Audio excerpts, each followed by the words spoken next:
Oh, we've got an appointment for 3:30 with the CAD. Yeah, that's come in. What's your name, please? Have a seat through there. Cheers.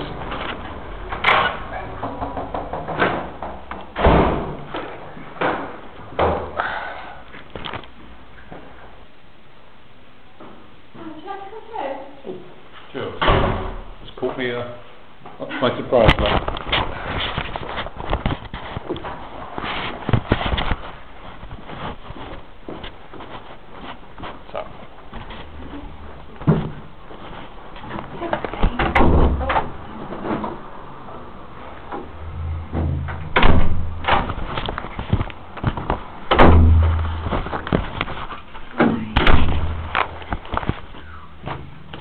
Okay, can I ask you to sit on that chair? Yep, no problem.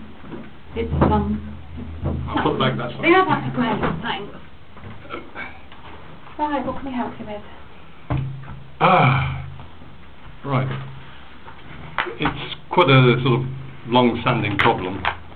So Right. I can either tell you quickly the back history and then kind of where I'd like to go after that. If that helps. It might be easier if you tell me in a nutshell what the problem is, and then we'll backtrack where we need to go. Okay. Basically, me and the state don't get on very well. Right. Currently, there's a notional lifetime ban from all state benefits, and there's history dating back to 2003, which involves losing my home, going to prison as a result of it, etc., etc. Right. So, what is the topic of your visit today? I think probably to find out whether it'd be possible to make a legal challenge to this notional ban and actually more or less declare that the crux of the matter is that the relationship between the state and the citizen should be equal in as much as basically the state has lied and falsified papers and committed perjury in court to me and then used the same excuse as this notional ban. So really I'd like to sort of get some sort of legal challenge to actually say, well, yes, if they can do that, then so can a citizen. Right. We cannot give legal advice. We cannot give legal advice Fair enough. on any subject. Okay. But I'm absolutely intrigued. When you say notional ban, can you just tell me a bit more about that? I can give you the document I gave to the European Court of Human Rights if you want. But, you've been to the European Court. Yeah, unfortunately, it kind of fell out very much in the situation that I thought it would, because it hasn't been through the UK courts. They won't touch it, so it's not a substantive ruling. It's just purely procedural, in the sense of that they haven't actually even looked at the case. They just said no, we can't even look at it because of this.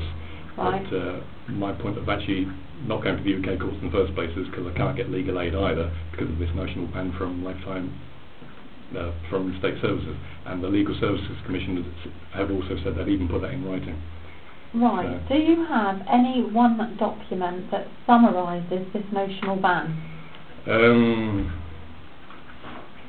Well, there's that's the introducing letter for the application, and that's the application. So it basically revolves around three letters: one for housing benefits, one for the job centre, and one to the Department of Work and Pensions. Does this summarise why? So what is the essence of this ban? So it's a notional ban on... If you want to look at from the job centre point of view, well, first of all, can I ask a sort of slightly personal question? Are you of a nervous disposition or easily offended at all? Possibly. In that case, some of the material here might possibly offend you. Right. But the notional ban is that you have... let me get this... that you must have no contact with, is that right?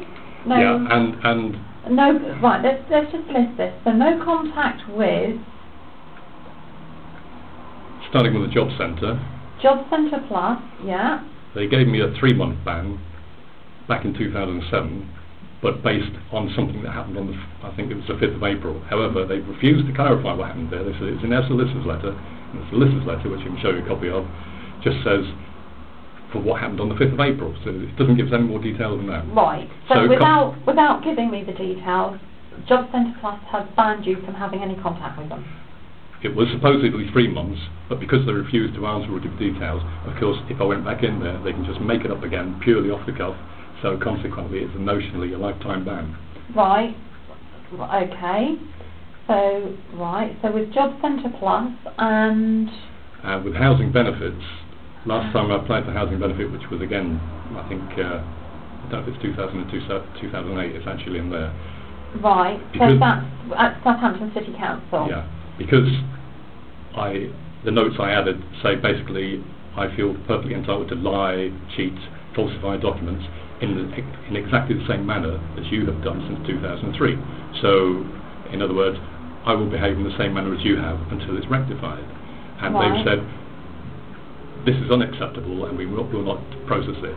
Consequently, they've said if you don't make this statement, then we'll process it, because then the problem is, having made the statement, you can't really withdraw it. So effectively that's a notional lifetime ban as well. Plus it's only really saying, well, I'll act in the same way as you, so if it's good enough for them. Okay. So at this moment in time, I just need to know that you have, it's essentially a lifetime ban from Job Centre Plus, also Southampton City Council in terms of housing benefit, and well, effectively you can keep going with the states for services in the states because of my position is... Right, and any other benefit? Because anything to do with the state, I will make a statement saying I feel perfectly entitled to lie, cheat, whatever, right. purely because of these situations, and because that means they will effectively ban me from... Okay, so you want to know if you can make a legal challenge to these yes. lifetime bans? I can. There's a very succinct document because I wrote to Liberty. Yeah. This is sort of the very short version, which, as you can hear, as you can understand from what we just talked about, it's very long and deep. This is literally the surface, and I can show you their reply.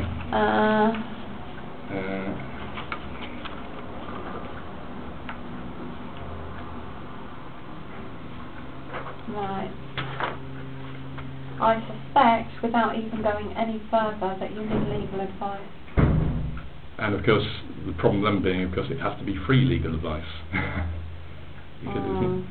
And this is what it kind of impinges on, in the sense of that the get-out clause for the European Court of Human Rights is saying, well, you should be able to get legal advice free, whether it's any good or not. Right. So, okay. In answer to your question, I don't know.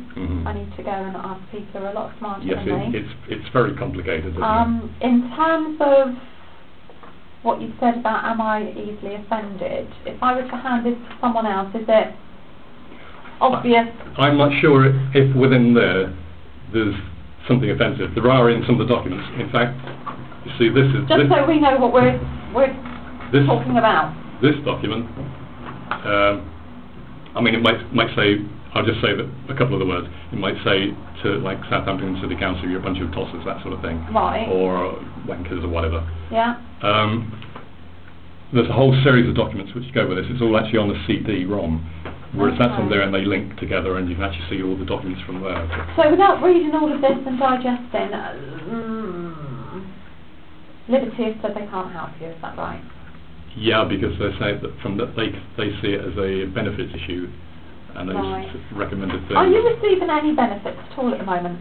No, I've been working since 2007. You work? The big problem is I knackered my back in November, and that actually meant I couldn't work for 2 months, because I couldn't go to these guys, and so consequently I had no money for 2 months. So for all intents and purposes, if I hadn't been able to get back to work, they would have just said, well, as far as we're concerned, though there's no direct contact, you can crawl away and die, and that would have effectively been the situation. Right, but you are working at the moment? Yes. You are right, so you're working... Yeah, I just temp, so it's just on a sort of day-to-day basis, really. Right, are you working full-time? No, well, I am working full-time, but, like, for instance, a couple of weeks back I only had 5 hours in 1 week, so... Oh, right, so it varies. And, like, I can get between, sometimes the money about £130, £180 a week, but at the same time I may be having to be paying out £70 a week in petrol. So it's not really working, is it? Okay, what's your housing situation at the moment? Are you in rented accommodation? Yeah, a private rented flat. A private rented. But I'm actually having to borrow money from my mother to pay for to keep topping up the rent. Right, so you're not receiving any benefits at all then? No, Nothing at all? no. Right, because you know, I've identified, you live alone, I take it? I do, however, just to complicate things further, which you don't really need, I'm not claiming single person discount, but that's just a separate side issue which relates to the whole thing. I'm just trying to think of the benefits that you might be entitled to, which you're not getting because they've given you a lifetime ban. Do you see what I mean? They're actually giving me single person discount. They are. Which, you see, there's a problem there, because how can they give me a single person discount but then sort of keep me out of the other one, especially as I haven't claimed single person discount since August 2004, and they've even been in court and said he's entitled to single person discount and commit perjury. Right. And on the issue of raising that with the as a complaint to the standards people about the disparity, I received a letter from the Gateway office saying you will receive a reply in 20 days. After a month or 2 months, I can't remember what it was, I wrote back and said, well, I haven't received it, and I've received a letter back saying you will receive a reply in 20 days, and now that's been over a year. Right, so no benefits at all other than single person discount on your council tax? Which I haven't applied for, and every month I remind them of. Right. Okay. I'll take this paperwork through with me if I may. Yep. I mean, one of the problems is, of course, that there are certain things I won't do, like I won't actually use the telephone services because they refused to give help before, and I won't reapply for the benefits because they've, as far as I'm concerned, until they correct the situation, I'm not going to do it. That's why I say I'm really after a legal challenge, because somebody needs kicking. I even stood for Parliament recently on this ticket and got to... Right, so you can tell I'm quite sort of passionate you about want to know, can you make a legal challenge to these lifetime bans? Yeah. Go and have a look. I mean, you appreciate from Liberty's point of view they're saying about timescales and that, but it's actually been ongoing the whole way through. So. Right, I'll take this with me. I apologise as well for making it such a complicated one. Well, you may see it as a challenge, you're not. Well, unfortunately, there's only so much we can do in an hour's appointment, you know. But hopefully, possibly, you give me some pointers as to where to go. Where you should go.